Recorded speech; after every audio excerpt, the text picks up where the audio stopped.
Hi everyone, and welcome or welcome back to the channel. This is Carmina, and you know that usually on this channel we talk about astrology or cards, especially the cards of truth. But today we have a very special guest. Please welcome Christo Johansen Balthazar. And I really am interested in talking to him today because he practices human design system, among other things. And I'm very curious about this technique, this system that I'm not really familiar with. So hi and welcome to the channel, Christo. Thank you very much. Thank you very much. Very nice to be here. Thank you. Can you tell us a bit about yourself and how you came across the human design system? Yes, well, where should I start? I can give you my timeline of human design, maybe to start with. Yes. I met human design in 2007. That was my first encounter with this system. And before that, I was, shall we say, natural curious seeker for, shall we say, esoteric knowledge. Since I had my little awakening when I was around 20. I was deeply into Mayan astrology. That was, yeah, it kind of captured my interest a lot upon the point meeting human design.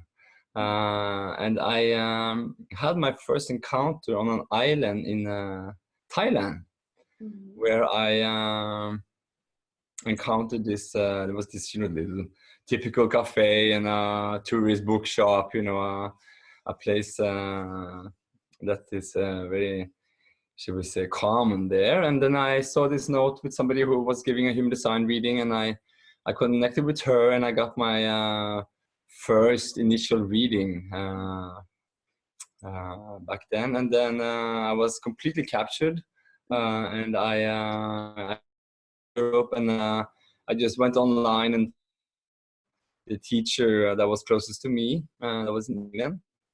And after that, I have I've just submerged myself more into this great knowledge. So Yes. it's interesting that you say that you also have an astrology background, Mayan astrology. How do you integrate that? Actually, can you tell us a bit, can you describe generally a human design for those who are not familiar with this concept? There is no apparent link between Mayan astrology and human design. It's just that, it kind of overlapped for me in my time. And so, that's the relevance for me. Human design system is a new system. It's a synthesis of past knowledge. It came about in 1988 through a mystical experience. An individual who was called Ra Uruhu. And for him, as he expressed it, is a revealed science. So it was something that came to him through a source he just called the voice. So during an 8 days mystical experience that he experienced in Ibiza in 1988, he was cellularly programmed with this knowledge. And after 88, he had his trip with this. He went into a deep depression, and he went through a whole ordeal just to contain his experience. And during the 90s, and upon the millennia shift, this system got kind of gradually substantiated into a system that we today use. But he had the source code in him. So it is a system, a synthesis of past knowledge. Astrology is a part of it. The chakra system is a part of it. I-Ching is a part of it. Kabbalah is a part of it. So the way we define it is a synthesis of past esoteric knowledge belonging to the past time of the seven-centered being. Yes. My screen a bit. Yes, I can see it. Mandala. Can you explain? This is part of the human design system. What is? Yes. So it's a system that kind of draws the line of a time of evolution, where astrology, I-Ching, Kabbalah, and all these systems here, the chakra system, belongs to the old age of the seven-centered being. With the human design knowledge, we see that we are nine-centered beings. We have nine centers. So in the human design expression, we get this exoteric information about our being, and it boils really down to our auric field. But in So the it's more system, aura work. It's more aura work. It's aura work. Yes, it has to do with the here and now. It doesn't project into the future or the past as astrology often does. It contains your bioelectrical aura here and now, and how to maintain it, how to navigate it, and that is the value of this, that this information brings. It's a very practical knowledge that you not only can, but you are supposed to experiment with it. It is a new knowledge, so during these 25 years, 30 years since it came, it has been a period of establishing this on the plane. And I would say that in this day and time we are living in today, it is being experimented with. It has reached a critical point. I would see that globally, that there is enough people now globally that in the genetic pool of humanity, that we're now experimenting with it and making it real. So the exoteric value here is that we get information about our genetics, our DNA, epigenetics. We can also look into this, and also it's the information about the human being in the quantum reality that we are in today. And yes. So I have a friend who has been dabbling a bit into human design, and he was wondering what is the most important, like what do you look at first, like channels, or what is the priority when looking at a chart for you? This might be a dilemma for people coming into this knowledge, because what we define the system is a science of differentiation. It's a system that brings out the uniqueness in each individual. So, for example, with astrology, you have these 12 archetypes. In human design, we have 4 aura types. So that might seem like a generalization at first, but it's really not. When we go deeper into the sign, into the gates, into the channels, into the lines, and even you can go further into what is called substructure, which has to do with color and base and tone. So it really goes really deep down the rabbit hole of each human being. But the value of this is to look at what type you are, because the type defines your aura, it defines your field. And when we look at those 4 types, it's called a generator. That's a dominant type on the plane. About 70% of human beings are generators. The next type is called projectors. They're about 20%. And then you have a manifester of 9%, and then you have a reflector of 1%. So these 4 types has a totally unique way of how the electrical frequency in our aura, the piezo energy, that's very low frequent energy, is operating. So just to give you the keynotes of it, the generator aura is open and enveloping. It attracts what the being of the generator needs in his life story, in his life journey, to have what it needs. Much like a tree that it grows according to the sun and the air condition. It draws nutrition from its roots, connected with mycelia in the ground, and it's a being that is very connected into the natural matrix. And it also brings natural intelligence with it in the form, in the body. So it has nothing to do with the mind. It has to do with the body and the form. The projector aura, it is focused and absorbed. So it focuses into beings. A projector type is a natural guide. It's a minority compared to the generators because there's only about 20% of them. So the projectors are here to work with the generators, to guide generators to come to bring them to a better place. The manifestor aura, it's closed and repelling, or it's open. So that's the difference between these three types. And the reflector aura, it's has a totally different auric frequency.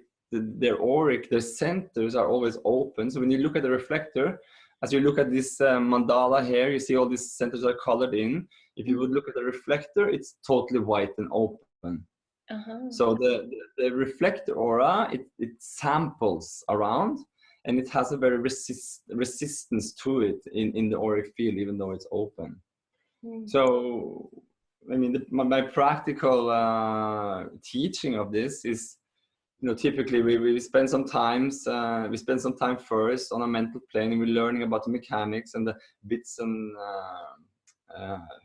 bytes of this information, and then that's just a fraction of what we do with this knowledge, because we bring it out into the experimental field.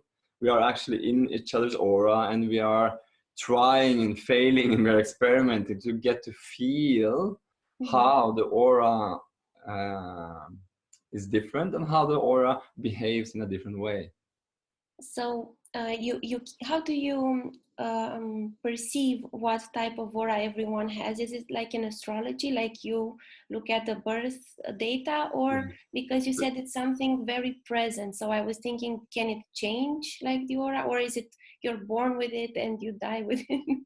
Yes, I mean, it's like your body. You're born with your body and you die with your body. You don't change your body or your head or your arms. We are who we are. We get to see within the binary of the duality of who we are and who the others are, that we always experience what we are not when we're meeting other people. So of course we change the dynamics of our open centers, the white centers that you will see in your body graph. Not especially this one, because this is just an example. All the centers are defined in here, but it always changes. But what remains is our core, our blueprint, our and as I told you before, it is a synthesis of past knowledge. So there's nothing new to human design. The new thing is how these different past systems are, you know, so as you see, you're kind of fused into this model. There is a harmonious fusion between these knowledges. So we're starting, astrology is a part of it, and how you calculate your design is through an astrological calculation. So yes, it's your birth date, it's your time. Time becomes quite essential in human design to kind of pinpoint your exact birth time and also place. It's very interesting, because so all these 4 aura types, do they have each one color per aura, or the colors get differentiated I don't know, like from a different thing? Because I have met people who do energy work, and they told me, you know, they see like different colors. I mean, it's not always the same color. You know, so that's what that is a different field than human design. Okay. So I cannot answer that. I don't see the aura. I feel the aura. Okay. But we could kind of deduct that people might be open to have shall we say, are connected to the visual spectrum of the aura. I'm sure there is, but this system is not about that in itself. And all the coloring you see in the mechanics of this, I mean, in the system of this, doesn't have any specific meaning, at least not in the centers. But there's more of to see a binary here between color and whiteness. So coming back to the I-Ching, the I-Ching part of it, which is called Rave I-Ching in human design. There is this, you know, this binary, this duality in the I-Ching, which is yin or yang. So the yin aspect in human design is all the whiteness in your body graph. So you can see, for example, in a center can be white, then it's open. It's open for conditioning or open for that energy belonging to that center. The same with the channels. If a channel is white, it's open. And also if you look closer into the gate value of each center, you will see that a defined gate has this blue markings around it, is highlighted in blue. So that's a defined gate. But if the number is just there, it's open. Mm-hmm. So color is definition and white is no definition. Ah, interesting. So the more color you have, the more defined? Yes. Okay, Exactly. interesting. So earlier you presented the 4 types of aura, and you even mentioned that most people are in one way, and there are just a small minority that are, for instance, reflectors. Like, are they more special, or? Everybody's unique. We cannot compare ourselves we cannot compare. There's no point comparing ourselves as individuals when we are alone to kind of who we are in terms of others. Human design knowledge, or the information of these 4 types, becomes very relevant when we are together. Yes. That's when we can see that, okay, we are different, we behave different, and of course, in the collective sense, in a group, the reflector is very, very special. I mean, in a sense, and the aura is very open. They are kind of invisible in a sense. And in my experience, also hosting workshops and doing readings and courses and events, there is very rarely a projector comes to very rarely a reflector shows up. So we had a workshop yesterday here in Bucharest, and there was a reflector showing up, and that was very pleasing for me, because of the group of 17 people, we were all the 4 types. So that gave us an opportunity to be in a group, in the room with all the 4 types present, and the auras are there. So that gives us a real opportunity to experiment with the differences in the aura field. So when I look at all this wheel, I don't really, it's still, for me, I don't know what to make of it, but I mean, I think it's a beautiful little paradox, a cosmic paradox with human design, because it's a real knowledge. It's an alive knowledge, because our aura is already here.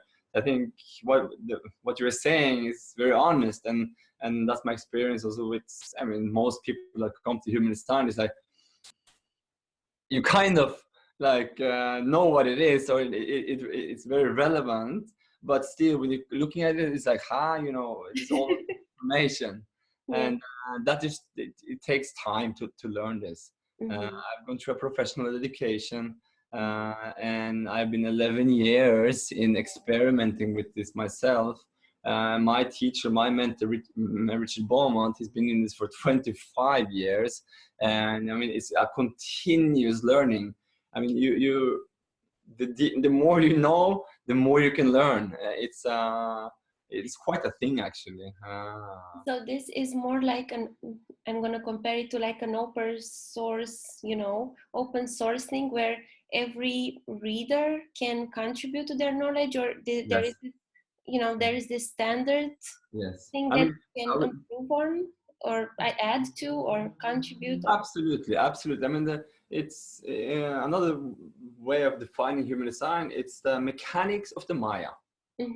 And human design, or the human aura, is just one part of it. You have trees who has aura, you have animals aura, there are inanimate auras it's called a penta and a va. I mean, there's so much in the Maya that we can use, or that human design gives an opportunity to learn more about.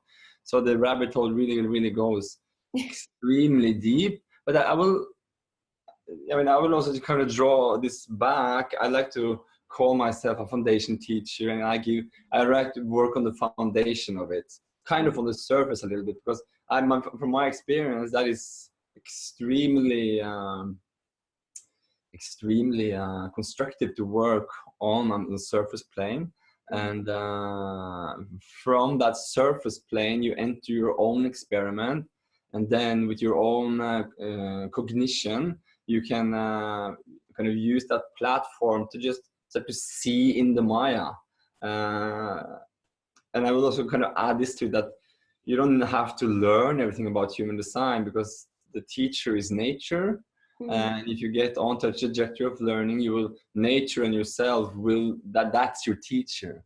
So I mean, I had my teacher, I had different teachers, but I am my teacher, and that goes for. I mean, I cannot speak on behalf of everyone, but that seems to be a common denominator within human design, that people learn themselves. It's a self-experiment, and that's a beautiful thing. I wanted to ask if I don't know how a human design consultation goes, but if people are interested, they can contact you. I'm going to add your website, in the description.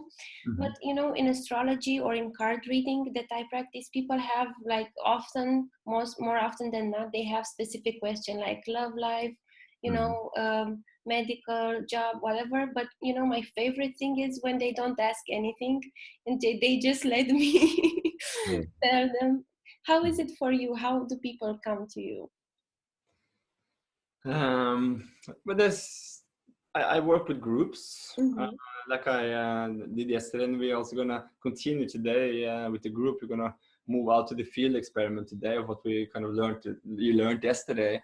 The workshop was about 4 aura types, so we kept it there. We learned about these 4 types, and then we're gonna bring them out today. We're gonna experiment in the aura. We're gonna feel this, and that's the value of it, that people get an opportunity themselves to feel what's going on. And from that feeling, they can draw their own conclusions. They can, base their own cognition on that. So that's a powerful thing, because it eliminates this kind of mental argumenting or reasoning or try to find a common ground for consensus, because it really is not needed. People get into the experiment themselves, it draws into the body, and then we are just present, and then that is kind of the common consensus. When I do one-to-one sessions or readings, personal readings or an analysis, things change a little bit. Then I get the opportunity to sit with the person, and I work from the top. We starting with your type, we move to your strategy, we move to your inner authority, we move to your profile, we move to your definition, if you're a split definition, single definition, quadruple split or triple split, etc. And that kind of opens the gates for a channeling that depending on the being I'm with, what they bring to the reading, what they bring from their life, from their timeline, is opening up. So sometimes I give a reading which kind of keeps on the surface. The being they want to learn more about the mechanics in the system to get that kind of, shall we say, first encounter and understanding of the knowledge. But very often, like the readings I did a couple of days ago, it goes extremely deep. I mean, it goes into their life from their birth. It opens up. I mean, I'm also a yoga teacher, and I call myself like a body whisperer. I think for me, body work is as essential as feeding yourself with this knowledge. I think it's even more important to work with the body so you can get a chance to integrate this. But I mean, I worked a lot with it. I work with soft tissue in the body, the fascia. And in the soft tissue, in the fascia, is our memories, it's our traumas, that links down to the cellular level in our body. So this happens more than often when I do a reading, that we get into your healing crisis, to get information about your journey. And it's not that I wouldn't say that I bring healing as such, but I can draw the information out from the being that is already processing itself and working on itself. So it's not like they're like, oh, shocked of what I'm saying. They're like, oh yeah, that's right. And then we get into this conversation where they can find satisfaction or recognition or just peace or a surprise that somebody outside them, I mean, we're often strangers when we meet, that I can kind of relay this information back to them. And that is enough. It's just enough to know that what you're doing is what you're doing, and that is okay, and most of all, that nothing is wrong. Exactly. I mean, there's nothing wrong with us. We are, I think we're just confused. Yes, a lot of confusion in the world. Indeed, you are so right, because so often people come to astrologers or readers or to find like a confirmation that they're on the right path, they're not, you know, they're, so I think it's good, you know, to bring out and tell them, okay, there's a reason for why you're experiencing this, because you have to, I don't know, heal this, or your path is to become like this. So I think So it's I mean, that is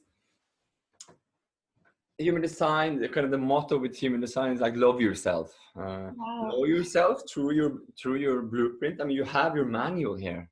You Yes. have your manual that goes so deep. I mean, you don't even need maybe 50% of what is there. It is enough with just this 10%, 20% for years to come. You can work with that.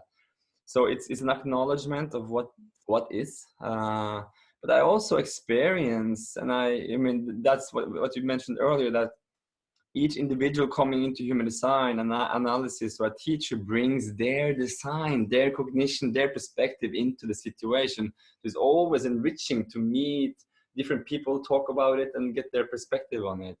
And what I experienced myself is that I tend to go kind of to the core of that being, if that being is open for it. I mean, that's, for me, it's somehow some like an unwritten rule that I cannot withdraw information from the being that the being itself is not ready to reveal, or to have, or is not ready to have kind of channeled or projected back.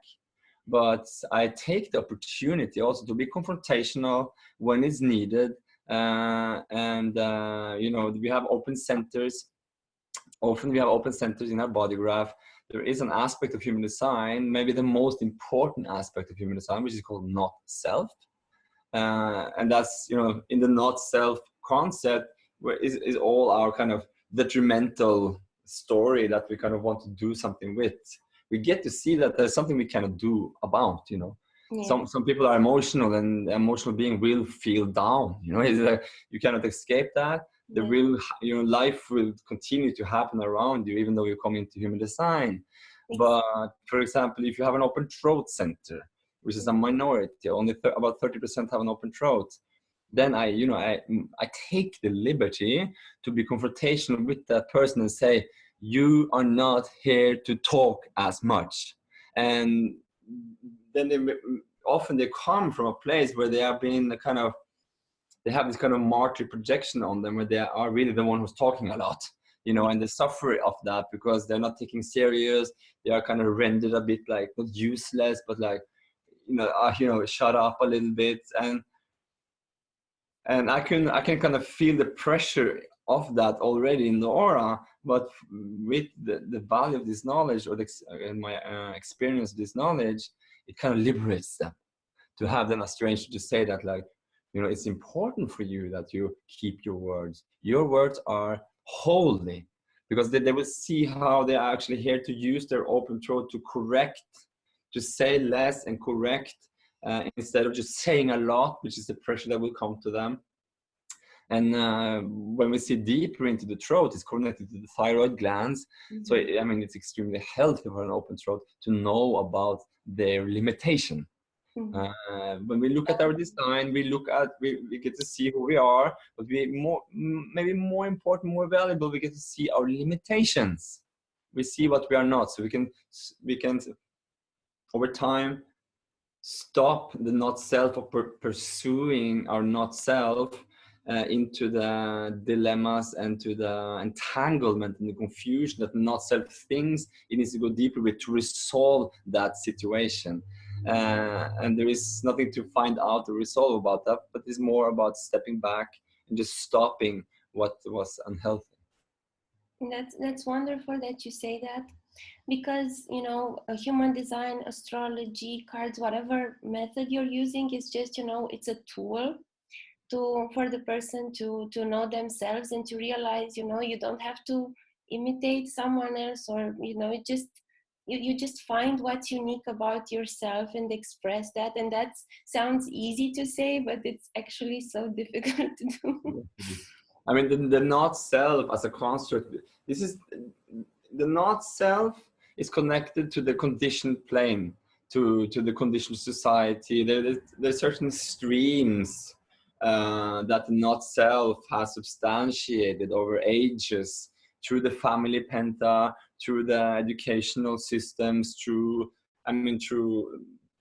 in the not self world that we're living in. It's like And the not self is persona, that construct that's not yes, yes. And it's a pretentious one. yes. And it's very, you know, easily hurt, so that there is this bubble there, which is kind of like, you know, a not self. I mean, a not self in the uttermost sense, you know, it could kill someone, you know. I mean, it happens, no? And the not self, maybe in a milder version, is just like a pain in the ass for you. So there's always this aspect to the not self, which not self desperately tries to be in control of your experience, and it's mind-based.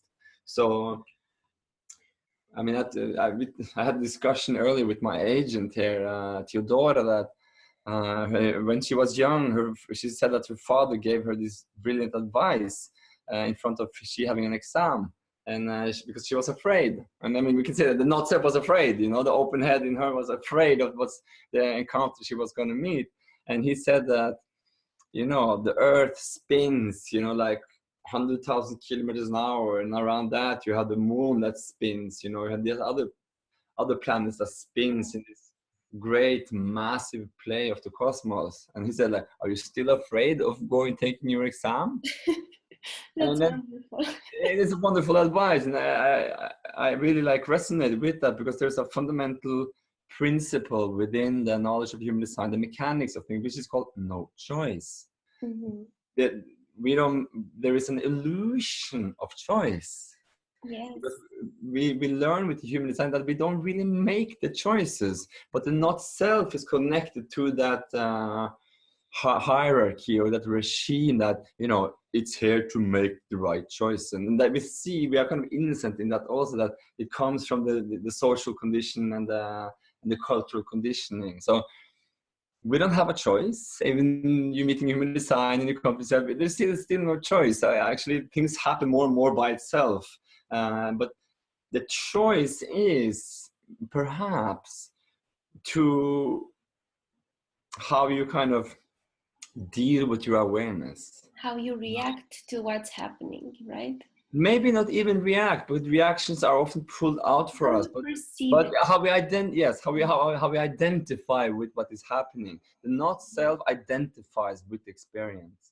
Mm-hmm. We learn from human design that the nine-centered being is here to be the passenger consciousness, is here to observe what is happening around us. And I mean, for me, that's a relief in a world, in a seven-centered world, a conditioned world, which is now just falling down on us. And there's nothing we can do. We try to protest. There was a protest in Romania now, but you know, you still see that there's some kind of dark forces instigating this and trying to make a riot, you know, and trying to like stir things up. So, I mean, the choice is to maybe, you know, walk away from that, or just tune your awareness to yourself instead of what is not yourself. It's very interesting how you were saying earlier that, you know, that these constructs that come from, you know, parents, society, education, they're in the mind. Because I study Vedic astrology. I mean, I use Vedic principles, and there they say that, you know, the ego is in the manas, it's in the mind. So that's so easily vulnerable. That's always pulling us back, you know. It's always so scared. That's so easily hurt. Very easily hurt. Very easily hurt. Yeah. So when we feel pain, it's like good, like it's good, like we're going forward. You know, it's like we're letting something go. I just to kind of like summarize a little bit, you know, what the value for me with human design and what it had brought to me is that I'm just becoming more myself.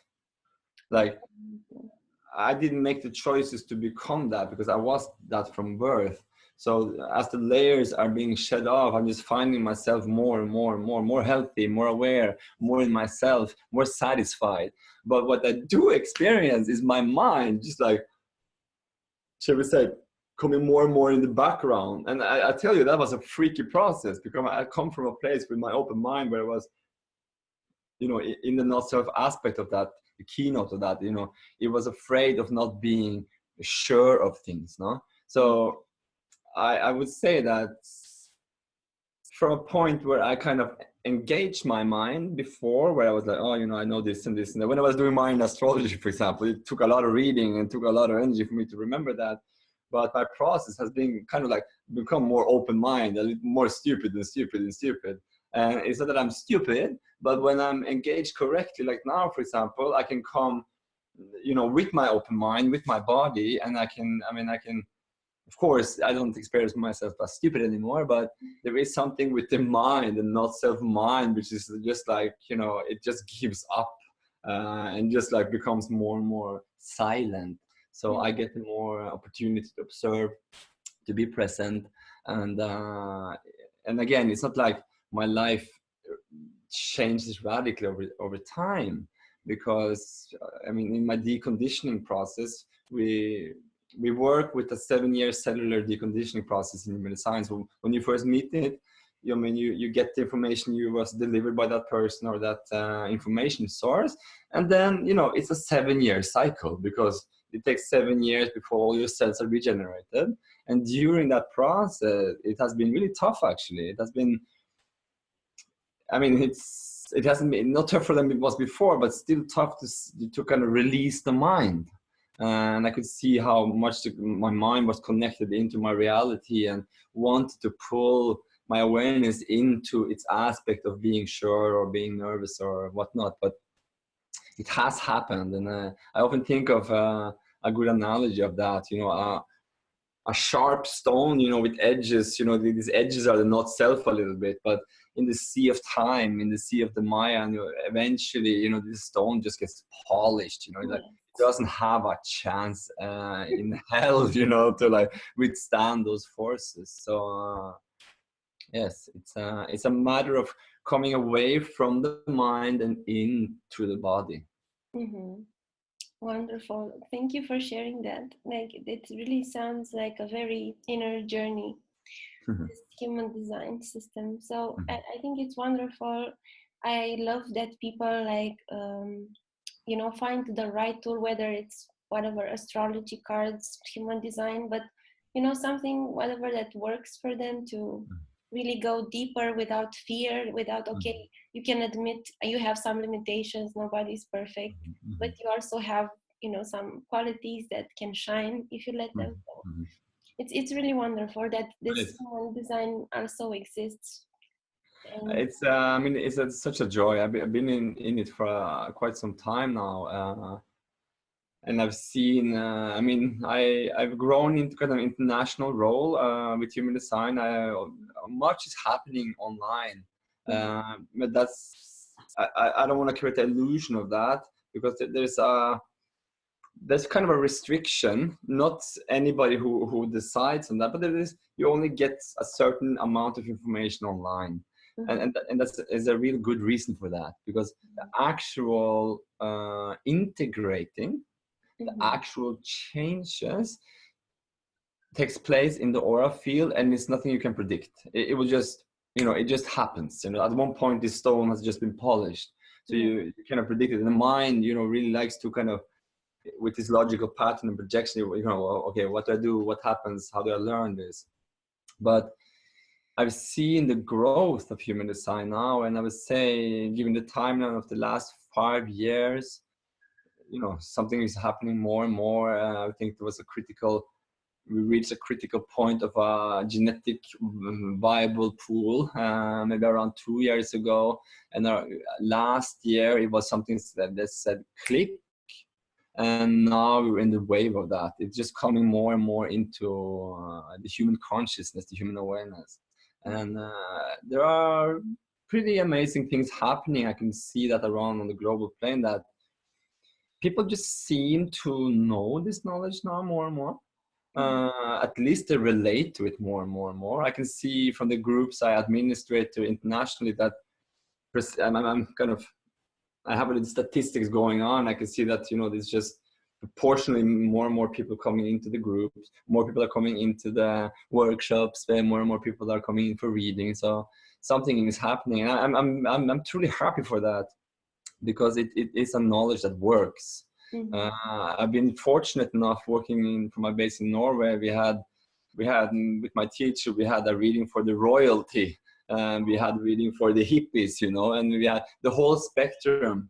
And so all the categories, it's not just like a niche, you know, no, everybody's interested. it's the whole category. And I would say also that to kind of shine some light on myself also, that I'm really here to work for that, to open the gates for humanity of this. And you know, also that will reflect the prices level. I want to keep everything as low as possible so we can have as biggest impact as possible, because the love of this knowledge, the love I have for this work just gets amplified the more people that comes into it.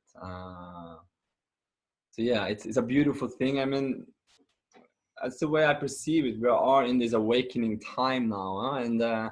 And human design has proved itself to be an excellent practical and pragmatic tool for my journey with that, as a pole that I can come back to and kind of mirror myself with and just see how it's going. There are other tools also, many tools in this awakening process. You know, as you said before, there are unique ways of doing this. Human design seems to have this collective reach that is very constructive. But I also just want to remind kind of the audience that's watching here that coming into human design, you will kind of get flabbergasted by this information. It's so harmonious. It's so much of this information. But I can also see from the the global community that there seems to be a lot of people, or I won't identify each single being, but I have a sense that a lot are stuck on the mental plane with this. You risk that also. If you just learn this, you're just feeding yourself with this information, you can ultimately suffer greatly, because you have all these real keys, but you know, if you don't let it come into the body, if you don't work with your traumas, if you don't open up your body for this knowledge, then better not to go into this. So I'm born in 81. I'm from my teacher is, he was the first wave of teachers that came. There's such a gratitude for them for doing that work, laying down the foundation. I'm here to bring human design body work into it, because that has shown me the fastest way to decondition and to integrate this knowledge and actually have the changes that it brings, the opportunities. Thank you for saying that, because I was actually curious, like if you had like a specialty, and you just said it's like body work. That's what you bring in it.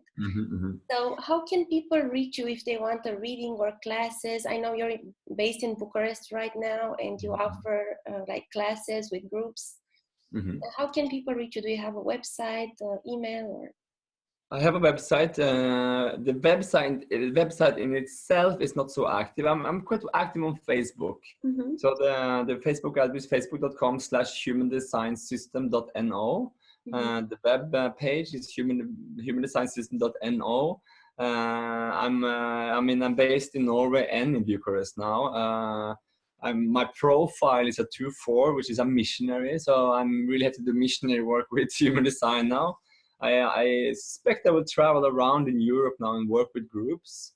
We are planning something extremely, I cannot find the words for it, but next year in Romania, we're planning a huge international event of a global human design community. We want to welcome them to the Delta, the Danuri Delta by the Black Sea. And I saw pictures. You really enjoyed it. Yes, I feel it's my second home, actually. I want to shoot this in also. I came to Romania. I was invited on a festival in the Transylvanian mountains. Baja Festival, yes. I danced there with Theodora a few years ago. You did, amazing. And my grandfather, he was a reflector, and he passed. He went to another star on the 1st of January, and he is was one of Norway's, I would say, greatest authors in our time. writing over 80 books. He worked as a journalist in the Balkan area in the 60s and 70s. He worked in the Middle East. He worked in So you have an ancestral connection to this area. Really, I have a deep ancestral connection that I have no clue, but I am feeling my bones. And so he wrote a book on Romania. Wow. In 1980. And this book has been kind of my lucky charm traveling in Romania for many, many reasons. And it's just it's such a privilege to bring his book and show it. It has some very cute information about Romania, but here he wrote about the Danuri Delta. So I was really kind of I was guided to the Delta in the first place, kind of by a book. I want to show you another book he also wrote. Here he is. Was quite a character. So yes, the Delta next year. I will stay tuned for that. And on the Facebook is most of the information I put out is. I just Facebook is kind of a love and hate relationship for many. I love it because I can connect with so many people. There are many groups connected to human design. You know, there are groups for projectors, for manifesting generators, for single definitions. There are a myriad of groups. If people are interested to come into this knowledge, I'm a gate opener for this. They can just contact me and I will put you in contact with the right person, if it's me or if it's somebody else or if it's this group or that. So I'm really here to open this knowledge for people. So you're welcome to contact me anytime. Thank you very much for sharing all this knowledge. And yeah, if you're interested to find out more, you can contact Christo. You can join a study group. I'll probably join a study group myself because I'm interested. You're very much welcome. Maybe if you have a chance to come today, you can join us in the experiments. We're going to start at 6 o'clock. We actually have a beautiful location here in a kindergarten.